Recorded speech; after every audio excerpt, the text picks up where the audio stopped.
Entender a tua história. Com 16 anos tu entrou nesse grupo de skinheads. E ao longo do tempo tu foi indo mais pra extrema desse grupo, é isso? Não que eu fui indo pro lado extremo desse grupo, né? Eu convivi com esse grupo, né? Nunca fui um racista, nunca reproduzi racismos, né? Eu gostava da questão histórica. Eu sempre fui um sociólogo na veia, assim, né? Eu sempre me considero um sociólogo, estudei para isso também. Mas eu sempre me considerei um pesquisador desse tipo de ideologia, de manifesto e tudo mais.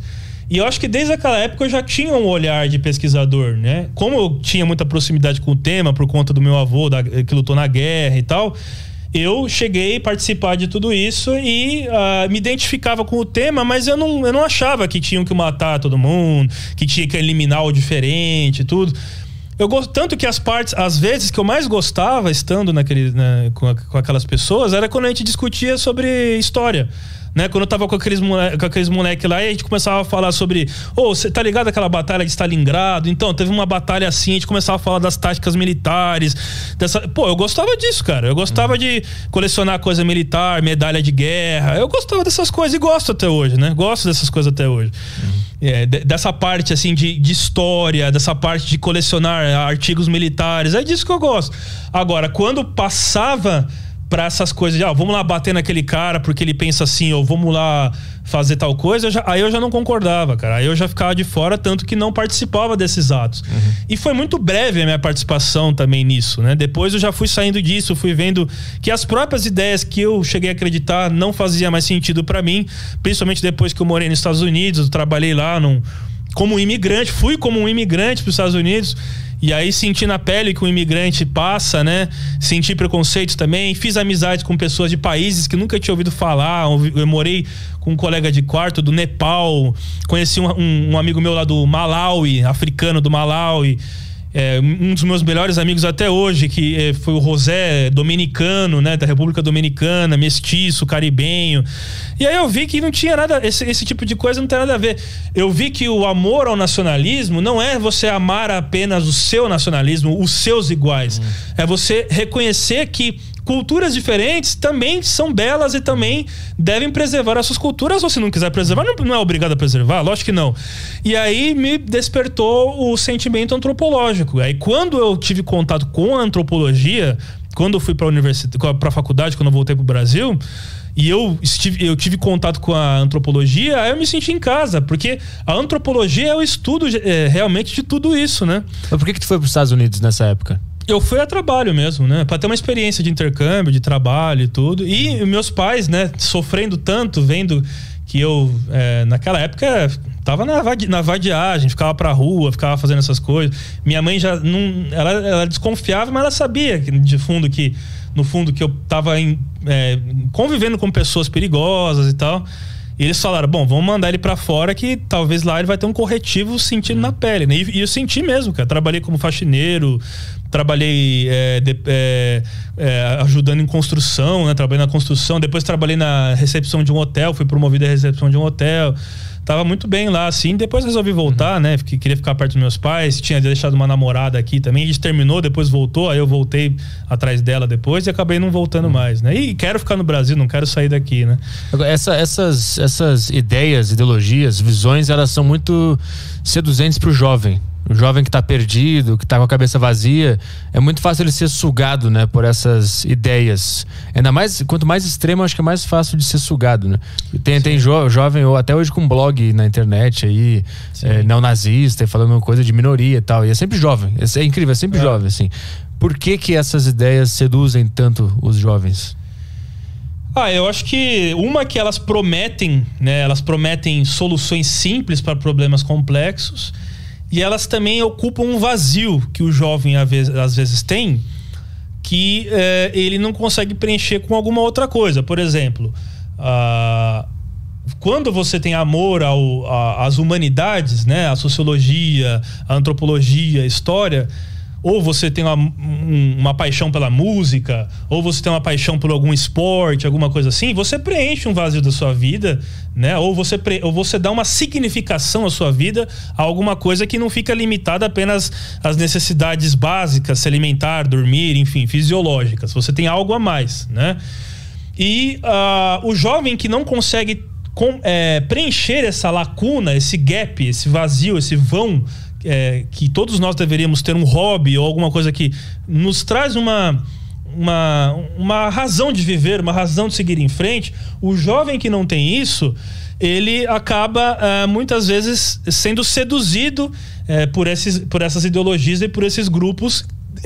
E isso pode ser qualquer coisa, pode ser um time de futebol, o cara pode ficar fanático por o time, matar e morrer pelo time, pode ser uma religião, pode ser o que for. O Estado Islâmico recrutou um monte de jovens na Europa Ocidental que acreditava piamente ali nas ideias do Estado Islâmico e tudo. Ou seja, não é só o skinhead ou o punk, isso pode ser qualquer coisa, né? O jovem que ele tem não existe vazio na política e não existe vazio na economia também, e não existe vazio numa pessoa. Esse vazio vai ser preenchido por alguma coisa. E às vezes até por droga, né? O cara fica toda hora viciado em droga e tudo mais. Então esse vazio vai ser preenchido de alguma forma, né? E eu acredito que essas ideias, esse tipo de movimento, embora tenha diminuído muito, né? Dos anos 80, 90 pra cá, ele de certa forma acaba proporcionando isso ao jovem. E ele traz também uma outra coisa, uma noção de utilidade ao jovem. Se o jovem ele se sente inútil, se o jovem ele se sente um cara, sei lá, rejeitado ou qualquer coisa assim, no momento que ele entra para esse grupo ou para grupos semelhantes, ele vê que ele tem uma função, ele ganha uma função. Se ele não tinha função na sociedade antes, ele era um pária, ele acaba se tornando, tendo uma função, ele acaba ganhando amigos, ele acaba ganhando camaradas que vai considerar ele como irmão, ele vai acabar ganhando amigos que, se fosse por uma situação normal, ele jamais faria. Eu me lembro muito do filme Da Onda, daquele jovem no final da Onda, que é o cara que fica, né? Já vou dar um spoiler aqui do filme, né? Que fica totalmente biruta e inclusive assassina, se mata. Eu não lembro se ele se mata. Enfim, acontece uma desgraça lá. Por quê? Porque esse jovem não aceitou. A onda que o professor criou lá entre os alunos era tudo pra ele. Quando o professor revelou que aquilo era um experimento e que era pra acabar com aquilo, ele não aceitou. Uhum. Porque ele sem aquilo não era nada. Ele ia voltar a ser um excluído, um outsider, um rejeitado. Então tiraram a razão de viver dele, entendeu? Então eu acho que o jovem que ele que tá meio de escanteio, ele acaba entrando nessa porque ele ganha isso também, ele ganha uma função, né? Uhum. Dentro da tua experiência com esses grupos, tu conheceu então as pessoas que estavam mais no extremo, de chegar ao racismo e ao nazismo. Sim. Eu tava vendo uma reportagem com um ex-nazista do Brasil que ele fala, obviamente depois de ter saído do grupo, ele entendeu por que ele tinha parado naquele grupo. Ele conta da vida dele, que o pai dele era alcoólatra, então ele tinha uma família desestruturada, ele encontrou nesse grupo radical uma coisa que deu autoestima pra ele. Tu identificou esse tipo de comportamento nessas pessoas também? Por que essas pessoas estavam lá? Identifiquei sim. Por exemplo, um colega meu, não vou citar o nome, ele tinha um grande... uma família muito complicada mesmo, assim, uma situação familiar muito complicada. Ele perdeu o pai muito jovem, né? Ele não tinha aquela figura paterna na criação dele, e eu acho que a figura paterna ela é muito importante na criação, né?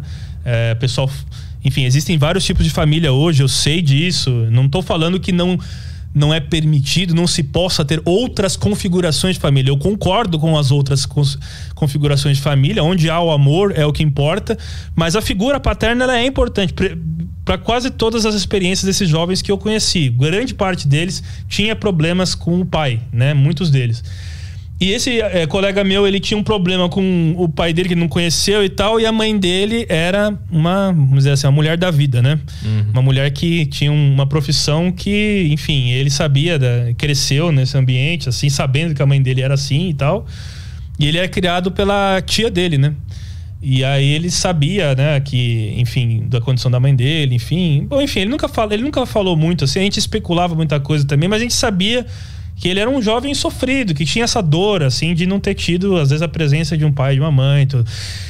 E muitos jovens eram assim também. E também, no meu caso, se não fosse justamente os meus pais serem o que eles são hoje e que foram a vida inteira, e eu ter recebido justamente esse amparo familiar, eu sabe-se lá se eu não teria me perdido também nisso, né? É porque eu tava num ambiente de rebeldia, um ambiente muito grande. Eu fui expulso da escola que eu estudava por vandalismo, eu punha fogo no banheiro da escola, eu quebrava as coisas, sabe?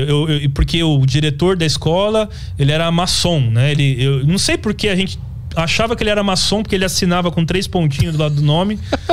E aí eu falava, pô, esse cara é maçom, então ele tá do lado da maçonaria que domina tudo, não sei o que, vamos derrubar esse cara. Aí eu queria lutar contra o diretor da escola, né? Porque ele era maçom, olha as ideias. E aí, então, e isso tava nos livros também, que falavam eram contra a maçonaria e tal. E aí, por ele ser maçom, eu achava que eu destruindo a escola, ele ia perder o emprego dele e a gente ia prejudicar a vida dele e a gente ia poder colocar um outro diretor no lugar que não fosse maçom. Caramba. E aí eu comecei a quebrar a escola pra isso, entendeu? A gente punha fogo no banheiro, várias vezes, a gente deu trabalho pra esse cara. Só que um dia, numa das coisas que a gente aprontou, a gente foi pego. E eu e mais 2 colegas, né, 2 amigos, somos amigos ateus, que não eram desse mundo skinhead, vale lembrar. Eram pessoas de fora, né, mas que curtia vandalismo, né. Aí a gente foi expulso, né, e uma amiga nossa tava no meio também. A gente foi expulso e, nossa, meus pais foi expulso de uma escola, sabe?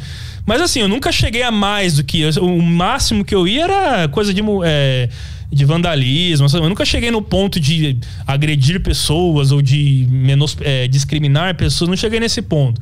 Mas eu gostava a gente era mais anarquista na prática do que qualquer outra coisa, né? Porque era rebeldia, era revolta, né? Rebelião, né? A gente gostava de rebelião. E eu sempre foi muito difícil ser um cara de atar as regras. Eu sofri muito pra aprender a meio que conviver em sociedade, assim. Eu cresci em sítio, né? E a gente era livre lá quando era criança. Tipo, eu não tinha as regras, eu não tinha horário pra voltar pra casa. Eu ficava... O bairro que eu cresci, da cidade que eu cresci, era estrada de terra. Então a gente saía andando, se perdia andando lá, voltava pra casa à noite. Não tinha perigo naquele lugar, não tinha perigo. Era molecada de bairro mesmo, né? E quando... Aqui em São Paulo, eu tive que respeitar as regras de uma cidade grande, né? Respeitar tudo isso. É exatamente igual eu falei no início da nossa conversa, desses caipiras que vêm do interior e tem que viver numa cidade onde é uma outra lógica. E eu não me adequava a isso. Então talvez até boa parte dessa rebeldia se dava por não atentar às regras. Eu era um outsider também, né? E aí depois tive problema. Depois que eu saí de tudo isso, aí teve uma outra coisa, que eu já não acreditava mais nada disso e tal. Aí eu comecei a usar substâncias, né? Aí eu mudei totalmente o discurso nacionalista e não sei o que, e comecei a querer ficar só na curtição. Fazer amor, Buda? Ficar muito louco, fumava muita maconha e tal. E chegou ao ponto que eu tive um surto, cara. Cheguei a surtar, cheguei a ser internado, fiquei internado numa clínica. O que foi esse surto? Foi um surto por conta da opressão que eu senti na faculdade, cara. Porque assim, por conta desse passado que eu tive no mundo dos skinheads e tudo mais, eu vivi uma realidade muito diferente da faculdade, com um poder totalmente hierarquizado dos professores, né?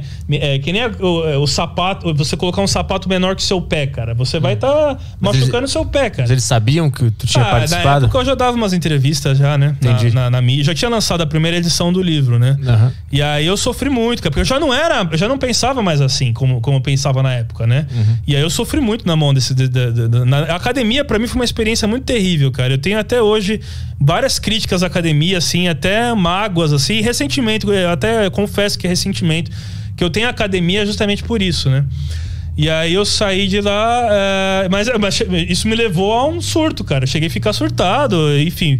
Fui internado, né? Igual um Policarpo Quaresma, Policarpo Quaresma da literatura. Fui internado, saí da internação e já faz tempo, já faz 10 anos já. E tô bem agora, cara, tô bem. Hoje, e foi bom, todos esses rompimentos, todos esses esgarçamentos, eles foram muito bons, assim, né? Não que a gente não tenha nossos fantasmas, nossas fraquezas, claro que a gente tem, sempre vai ter. Mas eu precisei passar por isso, né?